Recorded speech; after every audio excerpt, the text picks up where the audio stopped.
পনির ভাপা করব, তার জন্য আমি পনিরগুলোকে কিউব করে কেটে নিয়েছি। এখানে আমার 400 গ্রাম পনির আছে। আর কিছু মশলা করে নিই, চলো দেখি। সাদা আর কালো সর্ষে নিয়ে নিয়েছি। প্রথমে আমি এটা ধুয়ে নেব, ধুয়ে একটুক্ষণ ভেজাবো। ভালো করে ধুয়ে নিয়েছি। তারপর তার সাথে দিয়েছি আমি অল্প একটু পোস্ত, এক চামচের মতো, চা চামচের 1 চামচ। এটা আমি গরম জল দিয়ে ভিজিয়ে রাখলাম। 10 মিনিট মতো ভিজিয়ে রাখবো, 10-15 মিনিট। তারপর পেস্ট করে নেব। এর সাথে দিলাম কয়েকটা কাঁচা বাদাম আর 2টো কাঁচা লঙ্কা, চীনা বাদাম দিয়ে দিলাম কয়েকটা। এবার দেবো একটু নুন আর কাঁচা লঙ্কাটা দিতে কিন্তু ভুলো না। চীনা বাদাম না দিলেও চলবে, সেক্ষেত্রে কাজু বাদাম দিতে পারো, বাদাম না দিতে পারো, কিন্তু নুন আর কাঁচা লঙ্কাটা দিয়ে পেস্ট করতে হবে, নয়তো সর্ষে কিন্তু তোমাদের তিতকুটে হয়ে যাবে, রান্নাটাই তেতো হয়ে যাবে। চলো এবার এটা পেস্ট করে নিই। সুন্দর একটা মিহি পেস্ট বানিয়ে নিয়েছি।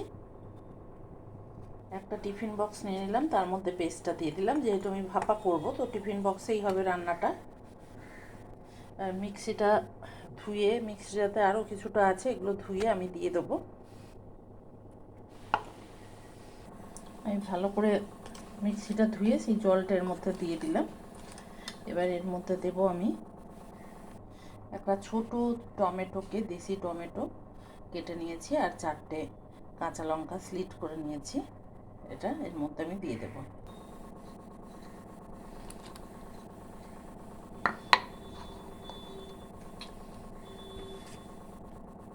একটু হলুদ দিলাম। এবার পনিরগুলো আমি এর মধ্যে দিয়ে দেবো, নিয়ে ভালো করে ম্যারিনেট করে নেবো। সমস্ত পনিরগুলোকে ভালো করে এর মধ্যে ডুবিয়ে দেবো তো মাখাটার মধ্যে। আর আরও একটু নুন দেবো আমি, অল্প করে, যেহেতু আমার নুন দেওয়া আছে। আর দেবো বেশ কিছুটা সর্ষের তেল, কাঁচা সর্ষের তেল।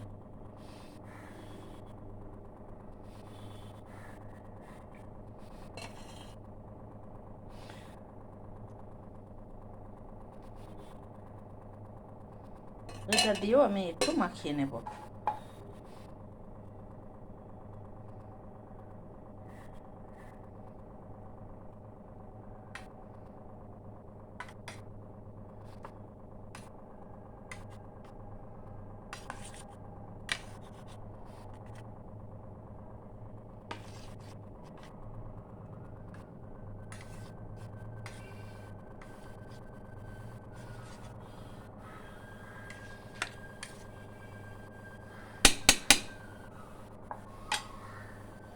আরও মিনিট 10 মতো আমি রেখে দেবো ম্যারিনেট করে।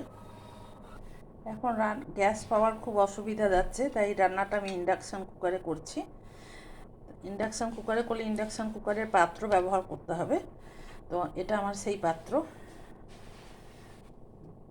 দেখিয়ে দিচ্ছি তোমাদের কীরকম পাত্র। এই যে পিছনে এই ডটেরটা থাকতে হবে, তবে এটা ইন্ডাকশানের জন্য ব্যবহার করা যাবে যে কোনো পাত্রতে। তো এই পাত্রটার মধ্যে আমি একটু জল নিয়ে নিচ্ছি। দেখো, পাছে ময়লা পড়ে নষ্ট হয়ে যায়, তাই আমি এর উপরে একটা পেপার দিয়ে রাখি। আর এই গোল সার্কেলটার মধ্যে কিন্তু আমাকে পাত্রটা বসাতে হবে। তো আমি পেপার দিয়ে দিলাম, নোংরা যাতে না হয়ে যায়। তো তার মধ্যে আমি এই পাত্রটা বসিয়ে দিলাম, বসিয়ে স্টার্ট করে দিলাম। এখানে আমার 1400 আছে, এটাকে আমি কমানো বাড়ানো করতে পারি। ম্যাক্সিমাম হচ্ছে 1400 ওয়াট, এটা কমিয়ে আমি 100 পর্যন্ত নিয়ে যেতে পারি।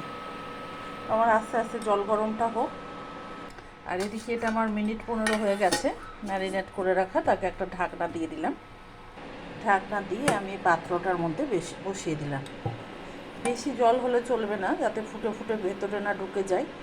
জলের পরিমাণটা খুবই সামান্য রাখতে হবে, তবে শুকিয়ে গেলে সেক্ষেত্রে জল দিয়ে দিতে হবে। এবার আমি ওয়াটটা একটু বাড়িয়ে দেবো, 1000 করে দিলাম। এবার এটা এই ভাপে আমি রাখবো মিনিট 10 মিনিট পর আমি বন্ধ করে দেবো। দেখো ফুটছে, তো আমি 1000 ছিল, আমি সেটাকে আরেকটু কমিয়ে 500 করে দিলাম। আস্তে আস্তে হবে। দেখো 20 মিনিট হয়ে গেছে, এই সময় আমি ইন্ডাকশান বন্ধ করে দিলাম। কিন্তু আমার গ্যাসেই ইন্ডাকশানে বসানো রইল আরও 10 মিনিট, তারপর আমি ভাপ খুলব। দেখো 10 মিনিট পর আমি ঢাকনাটা খুললাম, গরম তো তাই সঙ্গে সঙ্গে খুলতে পারিনি, একটা চাকু দিয়ে দেখে নেব। সুন্দর সেদ্ধ হয়েছে। আর টেস্টের কথা তো বলার যাবে না, অসাধারণ টেস্ট। সাদা ভাতে তো জুড়ি মেলা ভার। তো তোমরা বানিয়ে করো, কেমন হয়েছে আমাকে জানিও। আজ আসি, আবার দেখা হবে নেক্সট এপিসোডে। নমস্কার বন্ধুরা।